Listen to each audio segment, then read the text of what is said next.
Берлин – уникальный пример, когда фразу «два разных города», обычно используемую только для описания мультикультурных мегаполисов, можно понимать по-другому. Stell dir vor, du kommst nach Ost-Berlin. В 20 веке город, как и страна, был разделен. Берлинская стена на протяжении почти 30 лет разрезала нынешнюю немецкую столицу на две половины. Восточную, под контролем социалистической ГДР, и западную, относящуюся к капиталистической ФРГ. Две абсолютно разные политические силы. Две республики, существовавшие в противовес друг другу. С момента объединения Германии прошло уже 33 года, но до сих пор в некоторых соцопросах видны последствия трагического и намеренного разделения немецкого народа. Однако сегодня я хочу поговорить про немного другую современность. Маршрут автобуса М29 в Берлине проходит только по той части, которая во времена Берлинской стены именовалась Западной. Однако, уверяю, если вы хотите посмотреть на два разных города, не выезжая из немецкой столицы, то эта линия точно для вас. Ну а чтобы сэкономить ваше время и деньги, я сделал данное видео, которое по сути является видеоэкскурсией по этому маршруту. Ну что ж, поехали!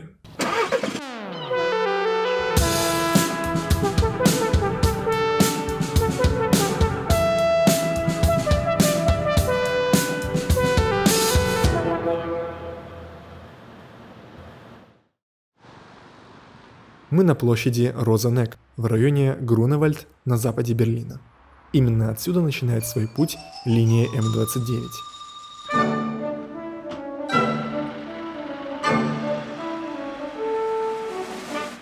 Немного про Груневальд. Он почти весь состоит из малоэтажных домов. Здесь живут в основном состоятельные люди. Покупательная способность домохозяйств, Kaufkraft, составляет около 5000 евро в месяц, при среднем берлинском значении 3500. Район очень локальный. Мое появление с камерой в руках привлекло внимание жителей, ожидавших автобус. Но никакой агрессии, просто вежливо поинтересовались. Жители при входе в автобус очень душевно поздоровались с водителем. Вот, кстати, сейчас уже начинается застройка поплотнее, и постепенно представить такое чуткое отношение к водителю будет все сложнее.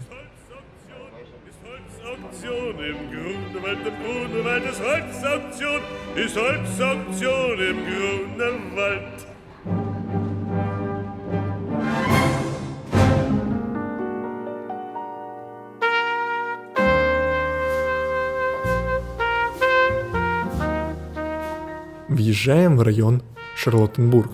Про районы и округа сегодня будет еще много сказано, поэтому сразу внесу ясность. Первичной административной единицей Берлина является округ, а затем уже район. Груневальд и Шарлоттенбург – это районы округа Шарлоттенбург-Вильмерсдорф.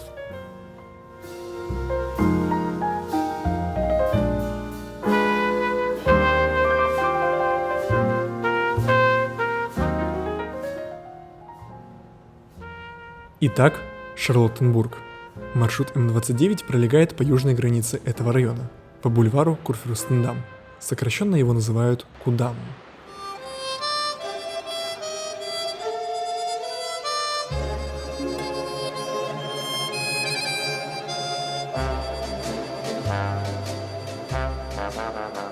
Ich hab so Heimweh nach dem Kurfürstendamm.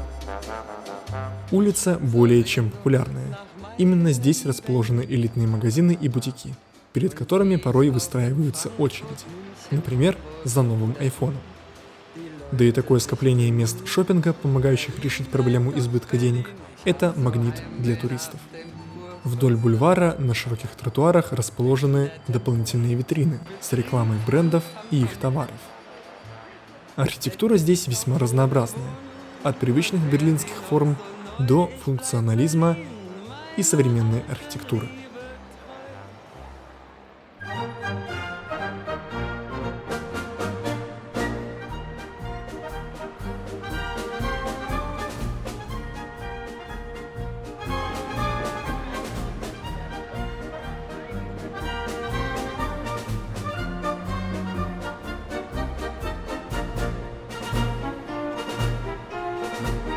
По качеству жизни Шарлоттенбург занимает высокие позиции. Однако и аренда квартиры здесь будет недешевой. В среднем выше 15 евро за квадратный метр в месяц при условии продолжения роста цен из-за жилищного кризиса. К тому же у района много знаковых мест. Одна церковь кайзера Вильгельма чего стоит. Пострадавшее от Второй мировой войны здание, уцелевшую часть которого сохранили для будущих поколений, чтобы напоминать об ужасах войны. О подобных берлинских памятных местах у меня есть отдельное видео. Согласно результатам выборов 2021 года в Бундестаг, парламент Германии, политические предпочтения у жителей округа довольно обыденные. В основном социал-демократические или христианско-демократические. Однако сейчас ситуация, скорее всего, поменялась. Но сказать про это пока нечего.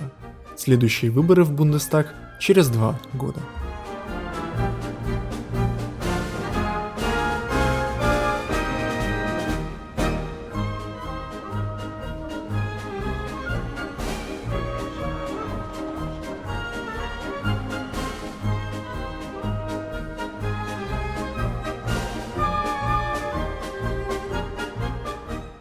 Ну что ж, едем дальше.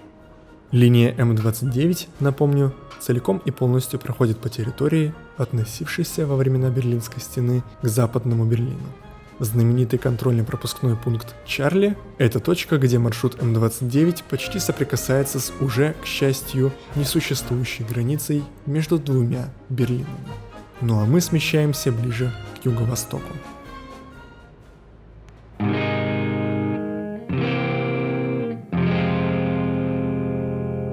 Постепенно городская среда меняется, улицы становятся более тесными. Начинается истинный Кройцберг. Маршрут М29 проходит по Ораниенштрассе. Здесь, вблизи Морицплац, расположены самые бедные кварталы Кройцберга. Район является частью округа Фридрихсхайн-Кройцберг, популярного среди художников и других творческих личностей.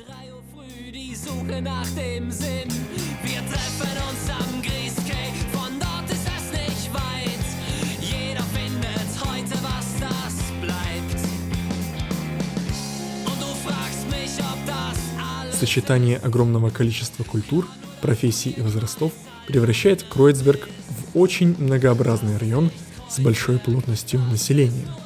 У кварталов Кройцберга вдоль Ораниенштрассе уже нет элитного лоска, зато есть множество граффити.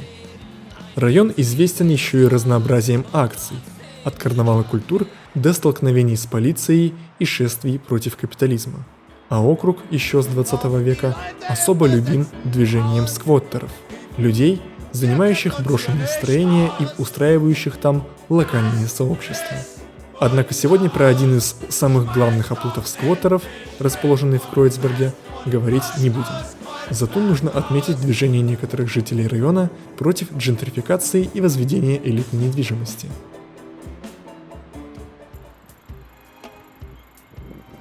Еще одна примета Кройцберга – плакаты. Они служат не только в качестве афиш, но еще и как целые произведения искусства, зачастую выражающие то или иное мнение, порой радикальное. Еще бросается в глаза обилие всевозможных стикеров. Это также отдельный элемент жизни Берлина.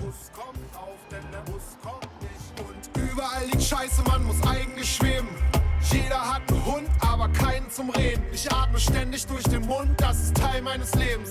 Ich fühle mich ungesund, brauch was Reines dagegen. Ich hab einen dicken Kopf, ich muss einen Saft haben. Ich hab einen dringlichen Bock auf Bagdads Backwaren.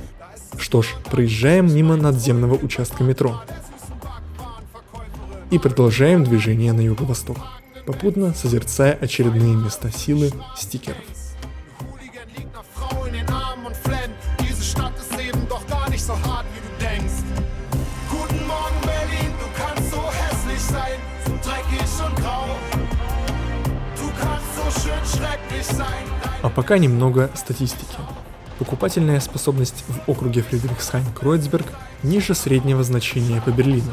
При этом аренда квартиры здесь не сильно дешевле Шарлоттенбурга. Ну и самое интересное.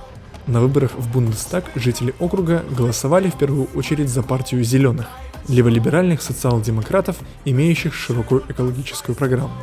Также есть неплохая поддержка у социалистической левой партии, а вот христианским консерваторам тут не рады. Это одно из главных отличий Кройцберга от Шарлоттенбурга.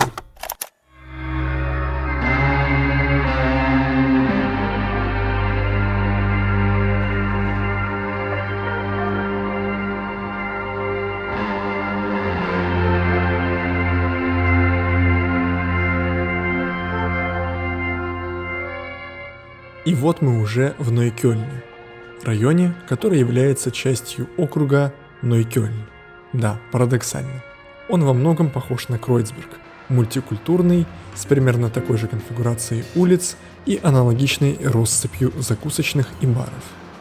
За кулинарное разнообразие здесь в основном отвечают рестораны и кафе восточной кухни. Их спектр довольно широкий.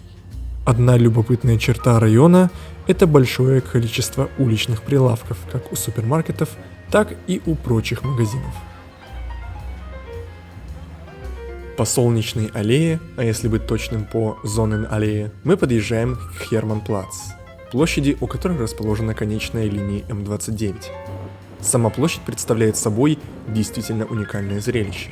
Рынок напротив торговой галереи, но это еще не все. В наличии также музыканты и далеко не всегда приветливые прохожие.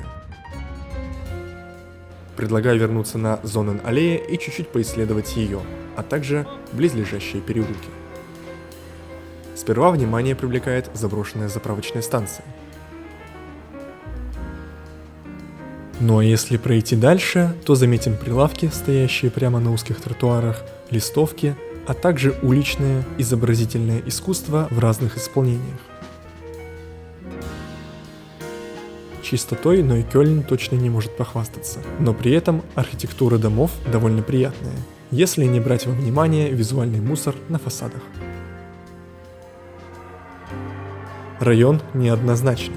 Кого-то может оттолкнуть его пестрая и контрастная жизнь, а кому-то здесь наоборот нравится. Романтика, конечно, дело хорошее, но по статистике Нойкёльн считается весьма опасным районом, всему иной преступность. Кроме этого, здесь высокий уровень безработицы, не характерный для других уголков города 12-14%. Качество жизни в кварталах Нойкёльна, расположенных ближе к центру Берлина, весьма низкое. В целом, покупательная способность домохозяйств Нойкёльна еще ниже, чем у предыдущего округа. Аренда, ожидаемо, стоит дешевле, примерно 10 евро за квадратный метр в месяц. В плане политических предпочтений здесь все довольно интересно. Есть поддержка и у левых, и у консерваторов, и у демократов, и даже у правопопулистской националистской партии АФД электорат в 2 раза больше, чем в 2 прошлых округах. Рассказ про эти районы Берлина является неполным, если он не содержит еще и зарисовки из вечерней жизни. Поэтому сейчас я это исправлю. Но сперва выключу свет, чтобы запустить ту самую жизнь после заката.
Небольшое примечание.